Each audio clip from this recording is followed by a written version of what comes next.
Hannah and welcome back to the channel Madhav Microbiology. So once again I am back with my new video. Myself Harshita Gahwar. So after a long gap I am back with my new video. So sorry for the gap. So last video I have included about the important questions for the 12th standard students of biology. So today I am introducing the topic which is very interesting, and again it's a part of that biotechnology, but it also a common topic to understand or to talk about. So the topic which I am introducing through the video, and that is gene mapping. Gene mapping क्या है?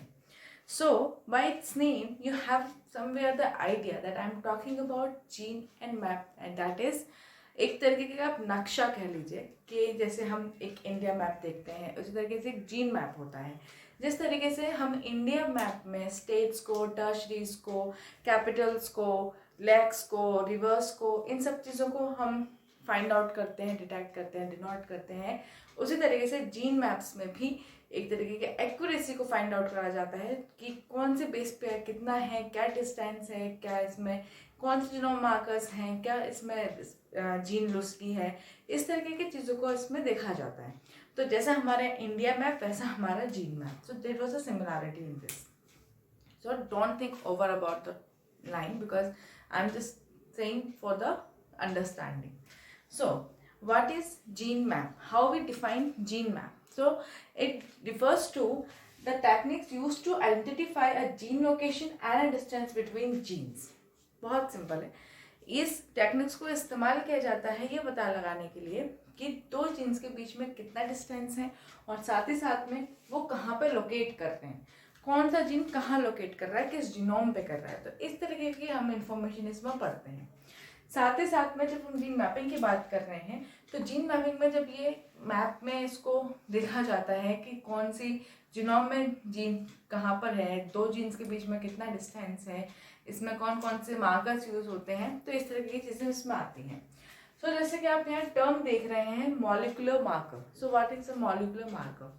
Molecular marker एक ऐसा marker होता है जिसको use किया जाता है किसी भी स्पेसिफिक लोकेशंस पर ताकि जीनोम के अंदर, ताकि वो पता कर सके कि इसमें जीन की मैपिंग हो किस जीनोम पे रही है। इट्स लाइक अ डॉट, इसलिए इसको मॉलिक्यूलर मार्कर बोला है। मॉलिक्यूलर इसलिए बोला है क्योंकि जो भी उसके वर्क हो रही है, हम बात कर कहते हैं ना कि टूल्स एंड मॉलिक्यूलर बायोलॉजी, तो इसी तरीके का मॉलिक्यूलर है ये, एंड मार्कर्स मतलब उसको डिनोट करने वाला। तो इसमें पता चलता है कि कहाँ पर है। जिस तरीके से हम बोलते हैं ना डिस्ट्रक्टिव एंजाइम्स होते हैं, डिस्ट्रक्टिव सीजर्स होते हैं, तो वो क्या करते हैं जहाँ पे उन्हें नीड लगती है वहाँ पे न्यूक्लियोटाइड सीक्वेंस को काट देते हैं। उसी तरीके से ये मार्कर्स होते हैं जहाँ पे ये फाइंड आउट करते हैं कि कौन से जीनोम पर जीन लोकेट हुआ है। So gene mapping are of two types, that is physical mapping and second is genetic mapping. So what is the difference between physical mapping and genetic mapping? जब physical mapping की बात करते हैं तो by the names we can understand कि इसमें जो भी हम पता करते होंगे वो करते हैं क्या, the distance between base pairs of nucleotide, उनके मॉलिक्यूलर्स में क्या अंतर है, बेस पेयर्स में क्या अंतर है, कौन सी साइट पे उन्होंने जिनको लोकेट किया, क्या जीनोम था। तो इस तरीके की चीज़ों को हम देखते हैं फिजिकल में। जाहिर सी बात है फिजिकल मैप जो है वो जेनेटिक मैप से बड़ा होगा, उसमें सबसे ज़्यादा ब्रॉड इंफॉर्मेशन मिलती है। So physical mapping is actual DNA base pair, distance between landmarks, and it is also very high accuracy result.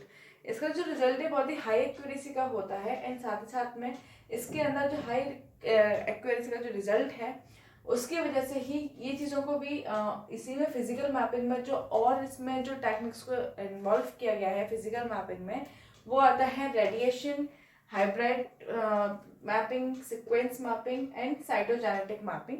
तो इस तरीके की जो मैपिंग्स होती हैं वो फिजिकल मैपिंग में काम आती हैं। जब हम फिजिकल मैप की बात करते हैं तो इसमें जितने भी आपके जीनोम्स होते हैं उनको जो आइडेंटिफाई करते हैं कि वो किस पे लोकेट कर रहे हैं, किस लूसी पे रिकॉर्ड कर रहे हैं, ये सब चीज़ें इसमें आसानी से पता चल जाती है क्योंकि इसमें डीएनए जो है वो सारा फिजिकली इसमें काम होता है, एक साथ में काम नहीं होता, एंड साथ ही साथ इसमें एक्यूरेसी इसकी सबसे ज़्यादा होती है, तो इसलिए फिजिकल मैपिंग ज़्यादा कॉमन होता है। वैसे तो मैपिंग बहुत सारे तरीके की होती हैं, लेकिन जो कॉमन होती हैं वो यही दो है, physical mapping and genetic mapping. Now coming point on the genetic mapping, what is the genetic mapping? Genetic mapping में क्या होता है, इसमें इस वाले में सबसे ज़्यादा जो अच्छी चीज़ है वो ये है कि एक तो इसमें आपको क्रोमोसोम्स में पता चलता है, साथ ही साथ ये उन लोगों के लिए बहुत ही फायदेमंद होता है जो डिस्प्यूट्स होती हैं, जो फैमिलीज़ में जो जिन फैमिलीज़ को ज़रूरत होती है डीएनए रिपोर्ट्स की, डीएनए से बेस्ड किसी भी इंफॉर्मेशन के लिए, वहाँ पर ज़्यादातर ये मैपिंग काम कर जाती है, क्योंकि आपको उसमें कुछ कलेक्टिव चीज़ों को देना होता है, like saliva, blood, hair, eye colour, इस तरह की कुछ चीज़ें जब हम मैच करते हैं तो वो जेनेटिक मैपिंग का काम करने वाली चीज़ें होती हैं। तो इसमें जो है, इसमें है show location of gene on chromosome and how it is used. इसको यूज़ कैसे करते हैं? इसको यूज़ कैसे करते हैं, जब जेनेटिक मैपिंग होती है उसके दौरान आपके क्रोमोसोम्स में डिटेक्ट किया जाता है जीन्स को, उससे पता चलता है कि जीन्स किस जीनोम साइट पे लोकेट हो रही है, उसके वजह से क्या क्या अफेक्ट पड़ते हैं। ज़्यादातर होता है ना कि डीएनए चेकिंग होती है, डीएनए फिंगरप्रिंटिंग होती है, डीएनए मैच किया जाता है, सब मैच कर रहा है कि नहीं। तो उसके लिए इसमें होता है, हम वो प्रोसेस तब होता है जब मियोसिस की प्रोसेस ओवर हो जाती है।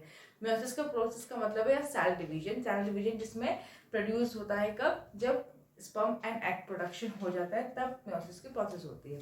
मियोसिस की प्रोसेस को क्रॉसिंग ओवर होता है, क्रॉसिंग ओवर होने के बाद में ये मालूम पड़ता है। जेनेटिक मैपिंग में सबसे ज़्यादा चीज़ें इसीलिए भी क्रूशियल का रोल प्ले करती है क्योंकि इसमें सब चीज़ें जेनेटिकली बेस्ड होती हैं। जो भी आपकी जेनेटिक्स में चीज़ें होती हैं वो आती हैं, डिसीज़ के भी इजीली पता चल जाता है, एंड बाकी की जितनी भी इंफॉर्मेशन होती है, लूसी की इंफॉर्मेशन हुई या फिर अदर कोई भी हुई, तो इस तरीके की इसमें पता चल जाती है। तो एक तरीके से इसको शॉर्ट में आपको बताया, because I am saying this for the 12th standard, तो उसमें इतना ही कॉन्साइज होना बेहतर है। साथ ही साथ में जो जीन मैपिंग है, जीन मैपिंग के टेक्निक्स ऑफ जीन मैपिंग, तो जीन मैपिंग की जो टेक्निक्स हैं that were RFLM, that is random fragment length polymorphism. Second, STRP, that is short tandem repeat polymorphism. Third, SNP, single nucleotide polymorphism. So, what is the work of RFLM? Random fragment length polymorphism का जो work है वो ये है कि differences को पता करता है होमोलॉगस डीएनए में, एंड साथ ही साथ ये कैलकुलेट करता है डिस्टेंस को between the two markers, that is the markers जो मार्क करते हैं कि कौन से जीनोम पे जीन लोकेट हो रहा है। Secondly STRP, that is short tandem repeat polymorphism, जो ये पता करते हैं कि ऐसे कौन से सिंगल सेल हैं, उन सिंगल सेल को ही टारगेट करते हैं जो किसी भी डिसीज को या किसी भी डिसऑर्डर को करने का रीज़न होता है। तो इससे क्या होता है कि जितनी भी ऐसी ट्रीटमेंट होती हैं जो जीन बेस्ड होती हैं, जिसमें डिसऑर्डर्स होते हैं, उन जब पता चल जाए कि इस सेल की वजह से हो रहा है तो उसको ट्रीट करना और ईजी हो जाता है। तो it's a very initiative start. And second third is SNP, that is single nucleotide polymorphism. So in this genome के पास एक बहुत ही बड़ा एसोसिएशन होता है जो लिंक करता है, साथ साथ वो ये एनालाइज करता है कि इसमें कौन से जीन डिसऑर्डर्स हो रहे हैं। तो ये भी एक तरह से ट्रीटमेंट के पर्पसेस से होते हैं। तो ये ऐसे कुछ टेक्निक्स हैं जो जीन मैपिंग में काफ़ी यूजफुल होती हैं। और बेसिकली देखा जाए तो जीन मैपिंग के 3 क्वेश्चंस बहुत ही इजीली बनते हैं। पहला question, what is gene mapping, second, what is the techniques of gene mapping, and types of gene mapping. तो जीन मैपिंग का सबसे जो इम्पोर्टेंट या जो बेनिफिट है वो यही है कि एक तो इसमें सारे के सारे जीन्स पता कर सकते हैं कि कौन से जीनोम पे कौन सा जीन लोकेट हो रहा है। साथ साथ हम ये पता कर सकते हैं कि कौन सी सिंगल सेल की वजह से, कौन से जीन्स की वजह से कौन सी डिसऑर्डर हो रही है, जिससे उसको ट्रीट करने में बहुत ज़्यादा मदद मिलती है।